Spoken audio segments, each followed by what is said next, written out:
Halo semuanya, pada video kali ini kita akan membahas tentang pemodelan kolom. Jadi ada dua tipe kolom yang akan kita modelkan, yaitu kolom bulat dan kolom persegi. Sebagai contoh, kolom bulat dengan kode K1 dan kolom persegi diberi kode K2. Kita mulai dari kolom K1, jadi diameter 500 mm, kemudian selimut beton 30 mm, untuk tulangan utama 8D16, sedangkan sengkang tumpuan diameter 10, jarak 150, untuk lapangan diameter 10, jarak 200 mm. Jadi kolom K1 berada pada grid B1.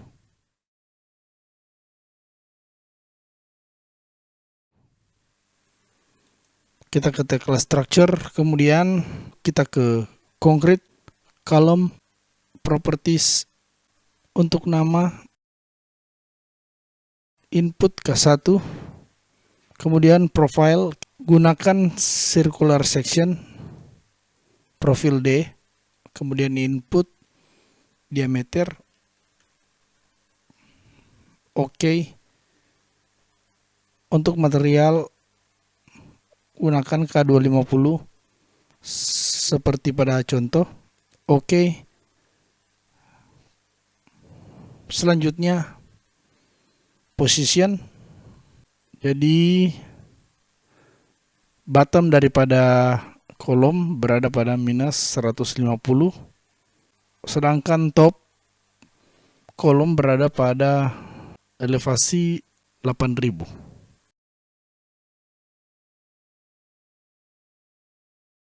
Kemudian peak position, sesuai dengan contoh, kolom K1 berada pada grid B1. Klik kanan, interrupt. Selanjutnya kita akan membuat kolom K2.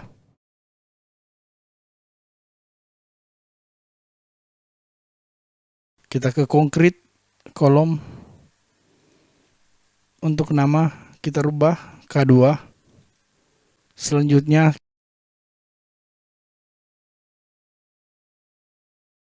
kita gunakan profil BL.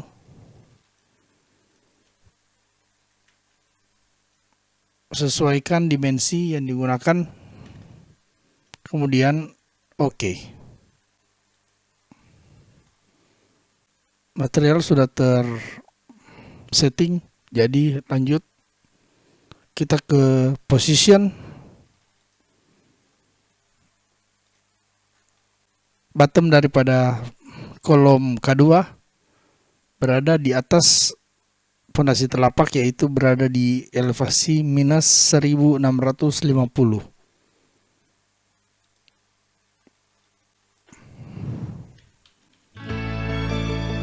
Selanjutnya peak position.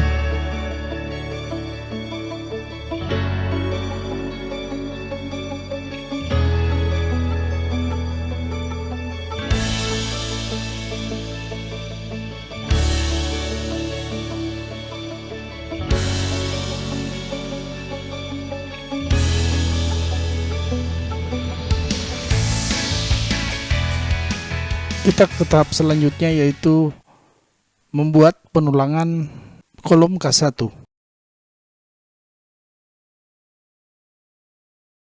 Jadi kita ke application and components, concrete, case in place, frame structures, kolom, kemudian reinforcement. Di sini kita gunakan round column reinforcement. Kemudian pick object.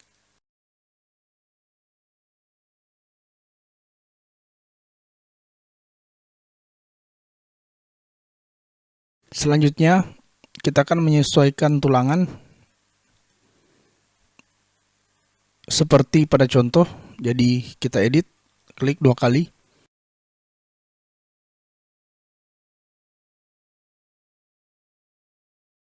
Dan data tulangan seperti tertera di gambar. Jadi kita ganti 30 mm untuk selimut beton. Jumlah tulangan 8 buah. Kemudian diameter 16. Klik modify. Ujung tulangan bawah kita akan membuat extension ke dalam file cap. Kemudian kita akan membuat bengkokan sepanjang 30 cm. Kita ke hook at bottom. Di sini kita rubah menjadi minus 90 derajat. Kemudian untuk lengthnya kita masukkan. Kemudian klik modify untuk meninjau. Di sini tulangan perlu digeser ke arah bawah. Kita masukkan sedalam 300 mm.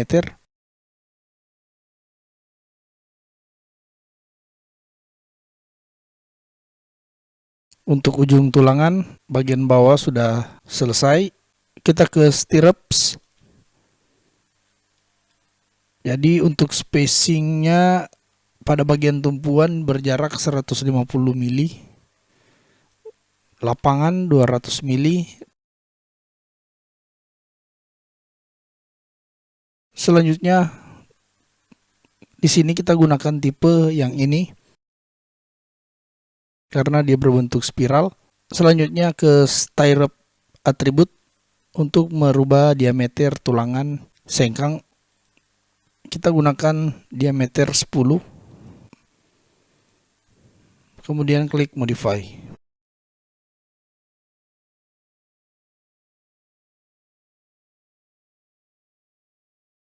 Selanjutnya kita akan membuat tulangan penutup atas.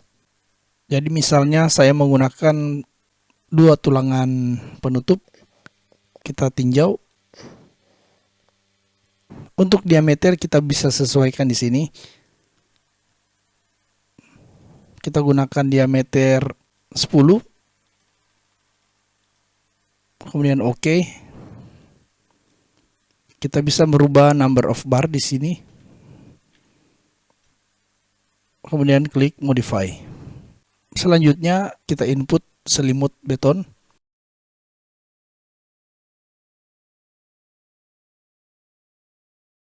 Untuk menyimpan tipikal tulangan tersebut, kolom di atas ini kita beri nama K1, kemudian save as.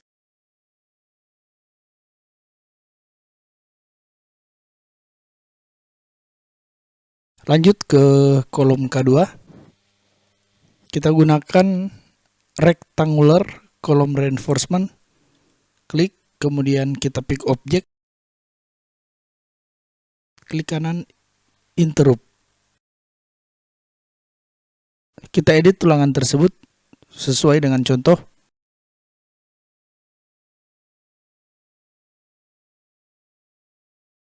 Kemudian selimut beton. Di sini kita gunakan same all sides, yang artinya untuk semua sisi sama.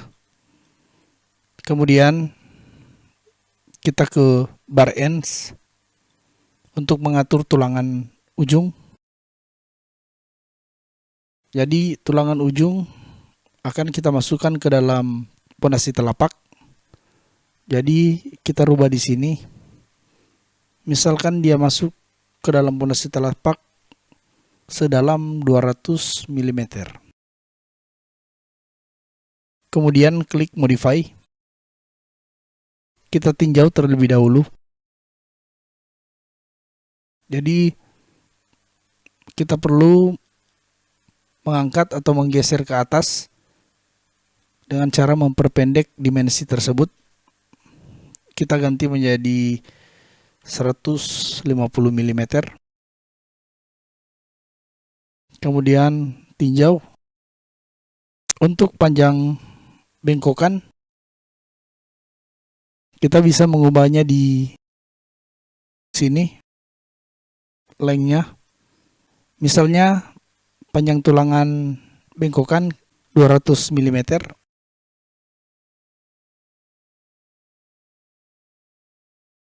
Kita tinjau, klik modify. Oke, jadi sudah berubah. Yang perlu diperhatikan juga adalah sudut daripada bengkokan. Jadi jika kita menggunakan sudut 90 derajat, maka dia akan berbelok ke arah dalam. Jadi di sini kita pakai yang minus 90 derajat agar dia berbelok ke arah luar. Kita akan mengatur jumlah tulangan sisi dalam. Kita ke sidebars. Untuk pengaturan placing atau penempatan tulangan sisi dalam, di sini kita gunakan yang ini, dua arah panah yang saling berhadapan. Begitu juga dengan sisi yang lain, gunakan yang tanda yang sama agar tulangan yang akan ditempatkan mengacu dari titik tengah.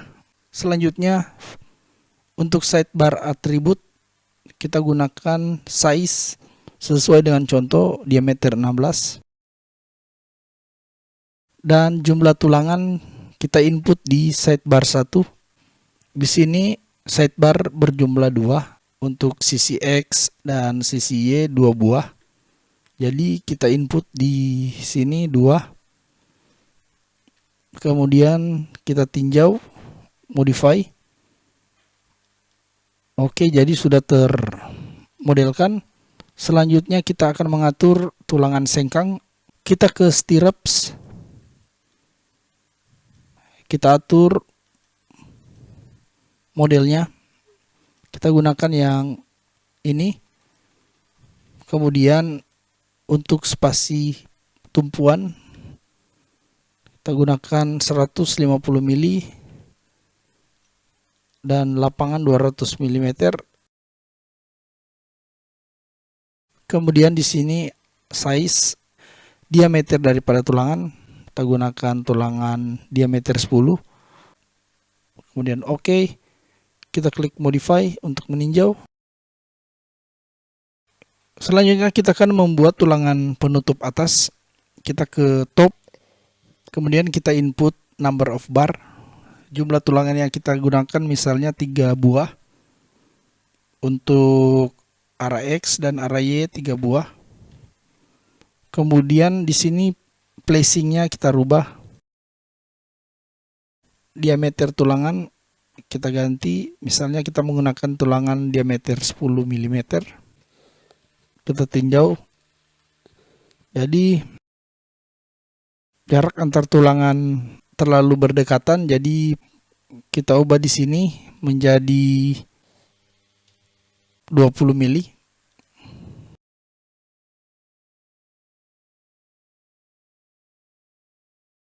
Untuk menyimpan prototipe tulangan, kita beri nama K2, kemudian save as. Oke. Selanjutnya kita akan mengaplikasikan tipikal tulangan yang kita buat sebelumnya ke kolom K2 yang berada di posisi lain. Kita ke rectangular column reinforcement, klik double. Untuk stylenya kita gunakan K2, kemudian kita load. Selanjutnya select object.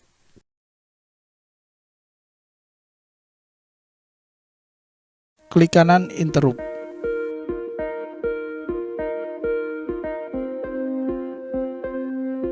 Untuk penulangan kolom sudah selesai dan video kali ini cukup sampai di sini. Nantikan video selanjutnya, yaitu kita akan membuat pemodelan slope beton bertulang dan membuat pemodelan pondasi menerus. Jadi ikuti terus channel ini dengan cara subscribe dan nyalakan notifikasi untuk mendapatkan informasi tentang video-video terbaru. Jika ada pertanyaan-pertanyaan dan saran, silakan masukkan ke dalam kolom komentar. Dan bagi yang telah menonton, terima kasih. Sampai jumpa di video selanjutnya.